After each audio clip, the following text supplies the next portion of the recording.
Welcome to another episode in this FPS tutorial series. So in this episode we'll look at how we make this enemy walk around, so patrol around. We're also gonna make it chase the player, attack the player, and idle. So this is the different states which the enemy can be in. So let's create that.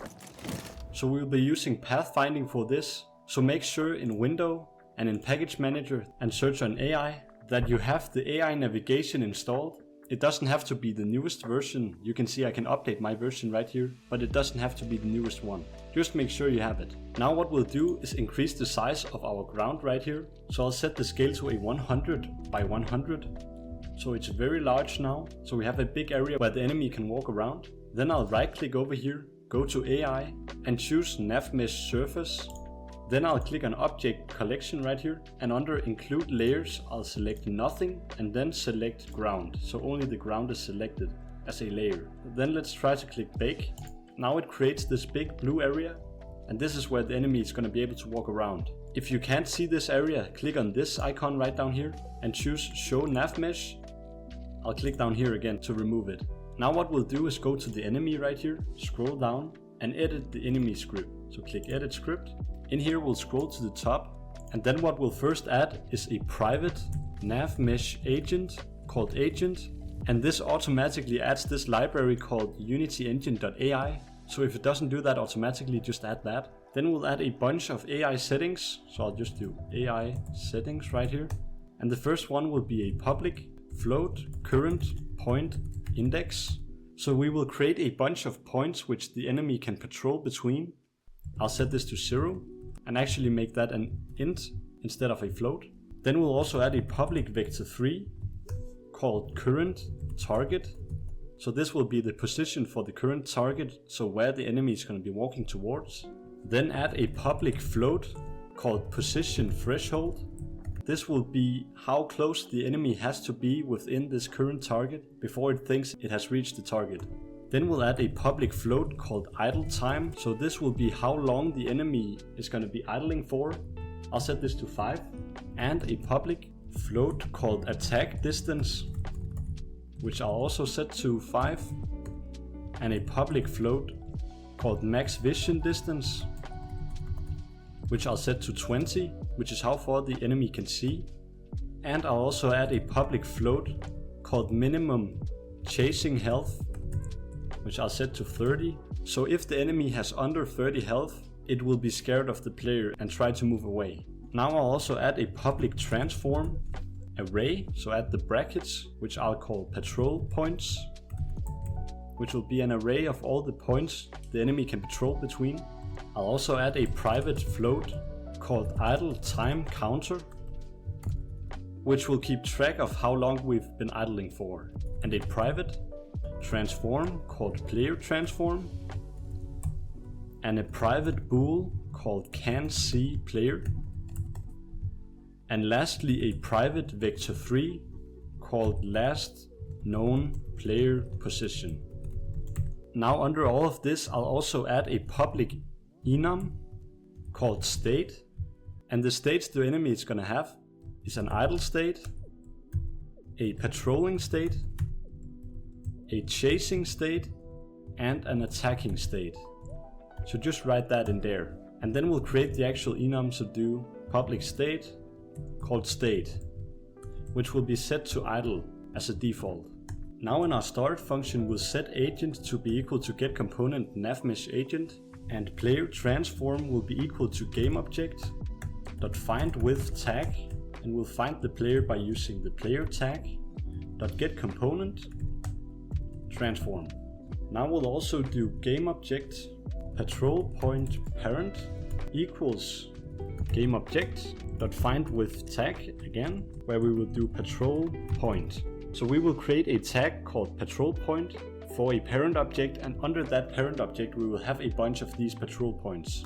And to get these patrol points we'll do patrol points equals patrol point parent dot get components in children, where we will get the transform component, and then we will do .where t and make this arrow where we do t not equal to parent, so patrol point parent dot transform, and then we'll do .toArray. So we make it into an array instead of a list. And we do this part so we don't get the transform from the parent object. Now we'll scroll down and add an update function, where we will first call a function called look for player, which is a function we'll create. So I'll just copy this, and under that I'll do private void look for player, and we'll create this function in a bit. After that we'll add a switch where we will do state, and we'll switch between the different states. So we'll do case state.idle. So if it's idling, we will call the idle function like so, and do break with capital I. So we will create this down here, so private void idle. Then we'll add another case, so we'll do case state.patrolling, where we will call patrolling, which is a function we're also going to create. So I'll do private void patrolling. Then we'll do case state.attacking, where we will call the attacking function and break, and again create the attack function. And lastly we'll add the case state.chasing, where we will do chasing and break. Let's create this function too. Now let's also, under this switch statement, do rb.linearVelocity equals vector3.0, so that the rigid body doesn't interfere with the navmesh agent. Then we'll also add a function called look@player and a set last known player position, where we will set this variable we created earlier. Let's just create these functions. So scroll down and add a private void look@player, and this one too. So private void set last known player position. Now we have all the functions, so now we just need to create them. Let's start off with the idle function, where we will do agent.resetPath like so. And when we reset the path, it basically just says to the agent that it has to stand still. Then we'll do idle time counter minus equals time.delta time. And then we'll do if idle time counter is less than 0. Well, then we will set state to be equal to state.patrolling. And we will do idle time counter equals idle time. So here we basically wait for our 5 seconds, which we set the idle time to, and then we switch over to the patrolling. Now in our patrolling function, we'll add an if statement where we'll do vector3.distance current target, comma, transform.position is less than position threshold. So here we check if we're close enough to our current target. And if so, we'll add a float chance equals random.range, a value between 0 and 100. And then we'll do if chance is less than 10. So this will be a 10% chance. Well, then we will do state equals state.idle and return. So here we basically set it back to idling with a 10% chance. But under that, if it doesn't land on this, we'll instead do current point index plus plus. So we add 1 to the point index. So we move on to the next patrol point. Then we'll do current target equals patrol points, where we will input current point index modulo patrol points dot length, and then we'll do dot position, of course. And the reason we use modulo right here is that if we go over with our patrol point index, so over the actual length of the patrol points, then we won't get out of the range of the array. We'll also add an else statement where we just set agent.setDestination to current target. So this is if we're not close enough to our current target. Now for our attacking state, we'll do idle time counter equals idle time, just to set it back to 5 if we ever go into the attack state. Then we'll do agent.resetPath because we want to be standing still when we're attacking, because it's going to be shooting at the player. Then right here we'll in comments write shoot. So this is the function we're going to create in the next episode, where we're going to create the actual shooting. But for now it's just going to be close to the player and standing still. Then we'll also add an if vector3.distance transform.position, comma, player transform.position is greater than attack distance, or it no longer can see the player, so with an exclamation mark in front. Well, then we will add another if statement where we check if health is less than minimum chasing health, and if so, we'll set state to be equal back to patrolling for now. And later we'll create a function where the enemy is cautious. We'll also add an else statement where we'll just do state equals state.chasing. So this will basically be if the player is too far away for the enemy to shoot the player. In our chasing function, we'll do idle time counter equals idle time again. And we'll do agent.setDestination equal to last known player position. Then we'll do an if statement where we'll check if the health is less than minimum health, chasing health, and then we'll just set it to patrolling just like we did up here. Then we'll add an else if. Then we'll add a vector 3 distance where we check if the position of the enemy is less than or equal to the attack distance and the enemy can see the player. Well, then we'll set the state to state.attacking. So just if the enemy is close enough. We'll do another else if where I will copy this, but instead we'll delete this right here and write greater than max vision distance. So here it is if the enemy is closer than the max distance away from the player. Well, then the enemy will just go into state.patrolling. We'll add another if statement where we will copy this once more, where we will check if it is less than the position threshold and it can no longer see the player. So with the exclamation marks. Well, then we will also set the state to state.patrolling. Now for the look at player function, we'll just do if can see player. We'll just do if can see player. Well, then we will do transform.look at new vector 3 player transform.position.x, comma transform.position.y, comma player transform.position.c. And the reason we don't input the player transform at the y-axis is that it would begin looking upwards and stuff, which would look very weird. Then we'll in the set last known player position do if can't see player. Well, then we'll just set last known player position to be equal to player transform.position. So only if it has seen the player. Now if we scroll up to our look for player function, we will do vector 3 direction to player equals player transform.position minus transform.position. And this is how we get the direction.